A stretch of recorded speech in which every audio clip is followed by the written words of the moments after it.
Welcome students, আমি মানস sir. আজকে computer নেটওয়ার্কের প্রথম ক্লাস। সবার আগে শুরু করা যাক কম্পিউটার নেটওয়ার্ক কাকে বলে। কম্পিউটার নেটওয়ার্ক বোঝার আগে তোমাদেরকে একটু বলি নেটওয়ার্ক কী। এখানে দেখো একটা ছবি দিয়েছি, কতগুলো মানুষ দাঁড়িয়ে আছে এবং তারা প্রত্যেকের সঙ্গে কোনো না কোনোভাবে কারো মাধ্যমে কানেক্টেড। তো কেউ কোনো একজন মানুষ কোনো অন্য কোনো লোককে যদি কোনো ডেটা পাঠাতে চায়, ধরো আমি ধরলাম এই ম্যানটি যদি ডেটা পাঠাতে যায় এই জেড পার্সনকে, তাহলে দেখো একটা কোনো না কোনো পাথ পেয়ে যাবেই বা কোনো না কোনো একটা রাস্তা পাবেই। সেই রাস্তার মধ্য দিয়ে ও ডেটা পাঠাতে পারবে, তার মধ্যে হয়তো অন্য কোনো মানুষের মধ্য দিয়ে যেতে হতে পারে। তো এই যে ব্যবস্থাটা, এটাকে আমরা বলছি কিন্তু নেটওয়ার্ক। আর কম্পিউটার নেটওয়ার্ক কাকে বলে? যখন দুটো বা তার বেশি কম্পিউটার নিজেদের মধ্যে ইন্টারকানেক্টেড হবে কেবল অথবা ওয়্যারলেস সিস্টেমের মাধ্যমে, এবং ইন্টারকানেক্টেড হয়ে তারা নিজেদের মধ্যে ডেটা বা ইনফরমেশান শেয়ারিং করবে এবং রিসোর্স শেয়ারিং করবে, তখন তাকে বলা হবে কম্পিউটার নেটওয়ার্ক। তোমাদের ডিটেলসে যাওয়ার আগে আমি বলে রাখি, আমার channel study computer science with Manas sir. তোমরা যদি আমার চ্যানেলে নতুন হয়ে থাকো তাহলে চ্যানেলটিকে সাবস্ক্রাইব করবে, এবং এই সংক্রান্ত অনেক ক্লাস আছে, সেই ক্লাসগুলো তোমরা পেয়ে যাবে। এবং আমার জিমেল আইডি দেওয়া থাকলেও অনেকে আমার সঙ্গে কন্ট্যাক্ট করতে চায়। যদি তাদের কোনো আরও ডিটেলসে বোঝার প্রয়োজন হয়, আমাকে মেল করো, আমি অবশ্যই অ্যানসার করব, বা আমাকে কমেন্ট বক্সে কমেন্ট করো, আমি অবশ্যই অ্যানসার করব। তো এইখানে দেখো কম্পিউটার নেটওয়ার্কের যে ডেফিনেশানটা বলেছিলাম, সেই ডেফিনেশানে দেখো কতগুলি কম্পিউটার পরস্পরের সঙ্গে যুক্ত হয়েছে এবং তারা নিজেদের মধ্যে ডেটা ট্রান্সফার করতে পারবে বা শেয়ার করতে পারবে। আমরা কম্পিউটার নেটওয়ার্কের প্রতিটি কম্পিউটারকে আমরা নোড বলে এখানে উল্লেখ করব। নোড, প্রত্যেকটা মেশিনকে, প্রতিটা কম্পিউটারকে আমরা নোড বলে এখানে উল্লেখ করব। এখানে দেখো কম্পিউটার নেটওয়ার্কের ইম্পর্টেন্স কী, গুরুত্ব কী, কম্পিউটার নেটওয়ার্ক কেন? কারণ এর ইম্পর্টেন্স হচ্ছে এটা ওয়াইডলি স্প্রেড, এটা অনেক দূর অবধি বিস্তৃত। আর শেয়ারিং অফ রিসোর্সেস, এটা রিসোর্স শেয়ার করতে পারে। Resource mean storage device, printer, display unit, এইগুলোকে এরা শেয়ারিং করতে পারে। শেয়ারিং অফ ডেটা, ডেটাকে বা ইনফরমেশানকে শেয়ার করতে পারে। সাপোর্টস ব্যাকআপ, ব্যাকআপ রাখতে পারে ডেটা, যাতে সিস্টেমটা নষ্ট হয়ে গেলেও ডেটাকে পাওয়া যায়, সেই ডেটা ব্যাকআপ রাখতে পারে। আর ফ্লেক্সিবল ওয়ার্কিং এনভায়রনমেন্ট, যদি ধরো আমার থেকে 100 কিলোমিটার দূরে একজন আছে, তাকে আমার কিছু ইনফরমেশান পাঠানোর দরকার হয়, তাহলে আমি যদি বাই পোস্ট তাকে পাঠাই, তাহলে সেটা মিনিমাম হলেও 4 থেকে 5 দিন সময় লাগে। কিন্তু আমি যদি তাকে ইমেলের মাধ্যমে পাঠাই, তাহলে সেটা কিন্তু 4 থেকে 5 সেকেন্ডও সময় লাগে না। সেটাকে বলছে ফ্লেক্সিবল ওয়ার্কিং এনভায়রনমেন্ট। তো এরপরে দেখো কম্পিউটার নেটওয়ার্কের অ্যাপ্লিকেশান কোথায়। কম্পিউটার নেটওয়ার্কের অ্যাপ্লিকেশান মোটামুটি কয়েকটা আমি মেন কতগুলো পয়েন্ট লিখেছি, যেখানে বলা আছে ফাইল শেয়ারিং এবং core banking service, data collection, e commerce এবং social networking. Architecture of computer network, computer নেটওয়ার্কের গঠন। মেন আর্কিটেকচার কম্পিউটার নেটওয়ার্ক দু ধরনের হবে, একটা হচ্ছে ক্লায়েন্ট সার্ভার টাইপের নেটওয়ার্ক হবে এবং একটা পিয়ার টু পিয়ার নেটওয়ার্ক হবে। পৃথিবীর যত নেটওয়ার্ক আছে, either client server or peer to peer. তো ক্লায়েন্ট সার্ভারটাই ব্যবহার হয় বেশি, পেয়ার টু পেয়ার খুব ছোট নেটওয়ার্কের জন্য ব্যবহার করা হয়। এখানে আমি একটা ক্লায়েন্ট সার্ভারের ছবি দিয়েছি, মাঝখানে দেখো একটা সেন্ট্রাল ইউনিট আছে, সেন্ট্রাল কম্পিউটার ইউনিট আছে, সেটাকে আমরা বলছি সার্ভার, এবং তার সঙ্গে যে কম্পিউটারগুলো যুক্ত আছে সেটাকে আমরা বলছি ক্লায়েন্ট। তো ক্লায়েন্ট সার্ভার নেটওয়ার্ক কাকে বলে একটু দেখে নাও। A client server network consist of one or more powerful central computer called server. এক বা তার বেশি পাওয়ারফুল সেন্ট্রাল কম্পিউটার থাকবে এবং সেগুলোকে বলা হয় সার্ভার, এবং বাকি সমস্ত কম্পিউটার বা নোড যারা সার্ভারের সঙ্গে কানেক্টেড হবে। আর সার্ভারের মেন ফাংশন কি হবে? The main function of server computer is to serve or deliver the information to other client computers connected to the network as for their needs. তাহলে ক্লায়েন্টগুলো যখন ইনফরমেশান চাইবে সার্ভার থেকে সেই ইনফরমেশানগুলো পেয়ে যাবে। এটাই হচ্ছে ক্লায়েন্ট সার্ভার নেটওয়ার্ক। তো ক্লায়েন্ট সার্ভার নেটওয়ার্কের আমি আরও একটা দিয়েছি যেখানে বলেছি মোর দ্যান ওয়ান সার্ভার। এখানে দেখো কতগুলো ক্লায়েন্ট আছে এবং সার্ভার কিন্তু অনেকগুলো দেখতে পাচ্ছি। দেখো file server, email server, print server, web server এবং ক্লায়েন্ট অনেকগুলো আছে। তো এইখানে সার্ভারের কাছে সমস্ত ইনফরমেশান থাকে এবং ক্লায়েন্ট সার্ভার থেকে ইনফরমেশান নেয়। তো এইটার তাহলে সুবিধা কোথায়?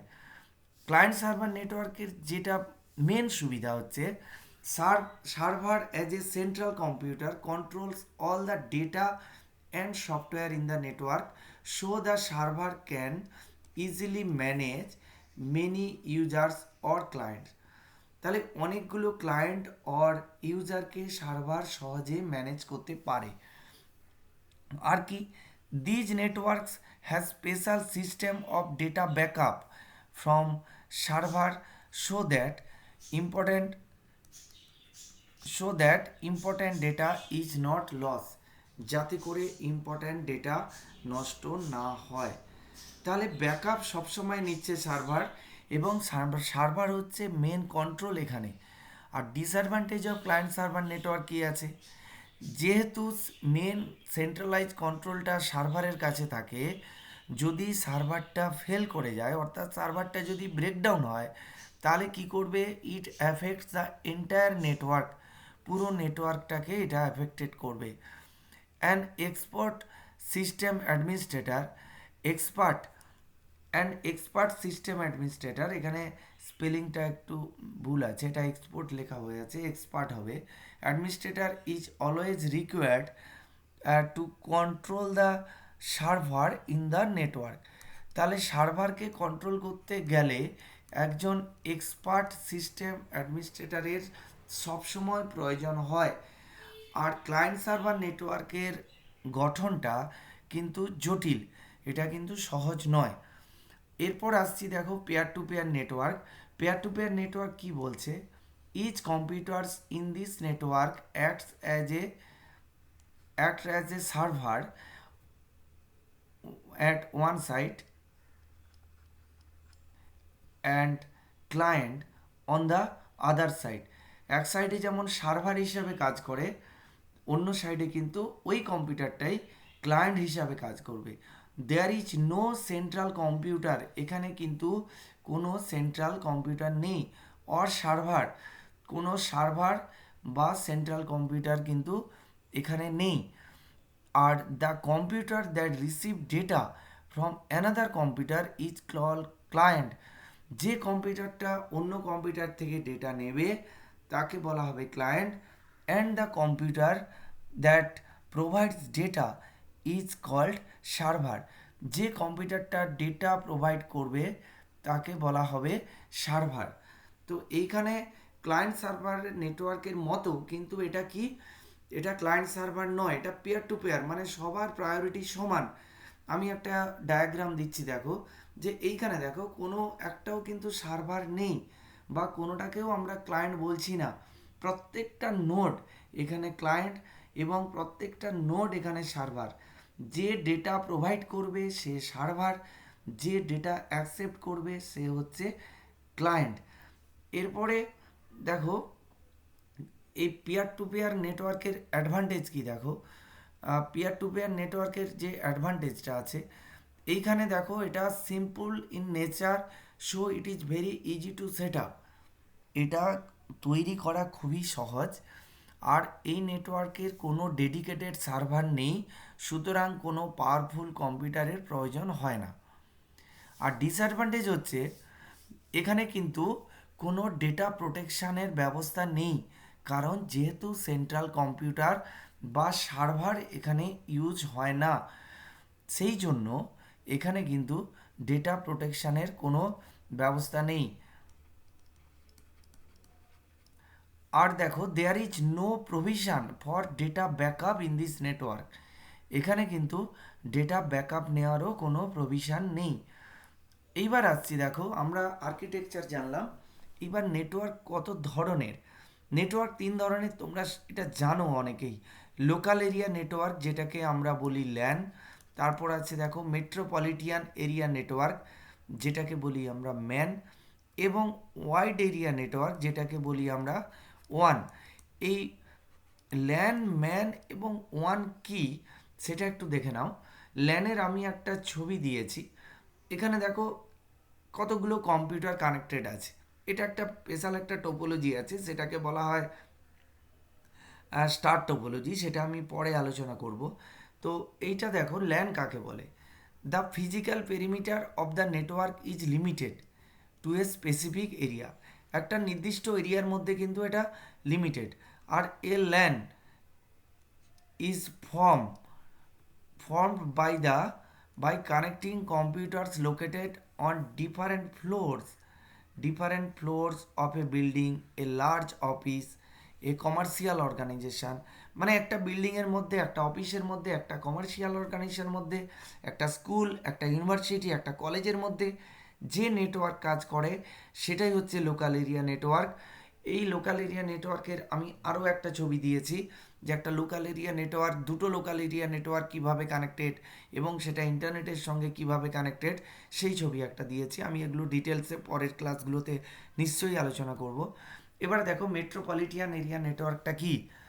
মেট্রোপলিটিয়ান নেটওয়ার্ক হচ্ছে একটা নেটওয়ার্ক সিস্টেম, যেটা হচ্ছে কি হয়, শহরের বিভিন্ন প্রান্ত জুড়ে যে নেটওয়ার্কগুলো ছড়িয়ে আছে সেগুলোর একটা কালেকশন। এখানে পরিষ্কার বলা আছে, দেখো সেকেন্ড পয়েন্টটা, a man is actually A network system composed of many lands located within the same city. একটা শহরের মধ্যে অনেকগুলো ল্যানের একটা কালেকশন। এইখানে দেখো একটা ম্যান আমরা বলেছি, হসপিটালের ল্যান আছে, স্কুলের ল্যান, কলেজের ল্যান, একটা ফ্যাক্টরি, কোনো একটা বিল্ডিং বা ইউনিভার্সিটি, কলেজ, এই যে ম্যান আছে সেই ম্যানগুলোর যে total collection within a city, একটা শহরের মধ্যে, সেটাকে আমরা বলছি ম্যান। এখানে ম্যানের আরও একটা ডায়াগ্রাম দিয়েছি ঠিক একই রকমভাবে।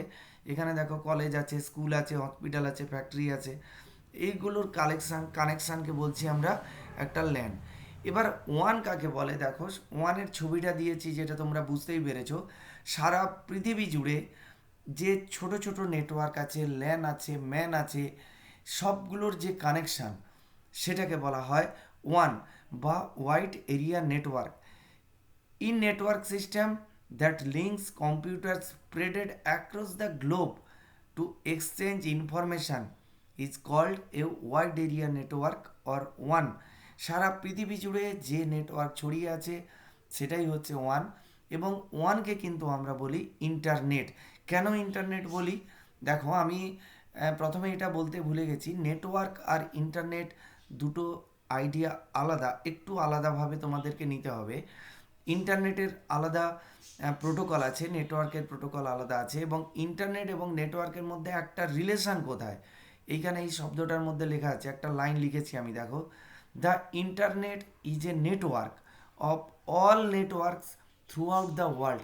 সারা পৃথিবী জুড়ে যতগুলো নেটওয়ার্ক আছে সেই নেটওয়ার্কেরই একটা নেটওয়ার্ক, সেটাকে বলে ইন্টারনেট।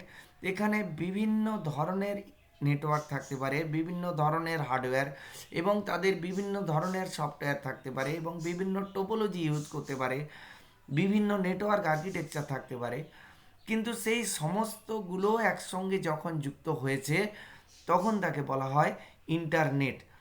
আমি এখানে কিছু কম্প্যারিজন লিখেছি, ল্যান, ম্যান এবং ওয়ানের কম্প্যারিজন, তোমরা একটু দেখলেই, এটা একটু দেখে নাও, দেখলেই বুঝতে পারবে। আর আমার আজকের ক্লাস এই পর্যন্ত। পরের ক্লাসে নেটওয়ার্ক টোপোলজি নিয়ে আমি আলোচনা করব, তোমরা ওটা অবশ্যই ফলো করবে। আর আমার এই ভিডিওটা বা এই ক্লাসটা ভালো লেগে থাকলে লাইক করবে, বন্ধুদের মধ্যে শেয়ার করবে এবং সাবস্ক্রাইব করো যদি তোমরা চ্যানেলে নতুন হয়ে থাকো। Thank you.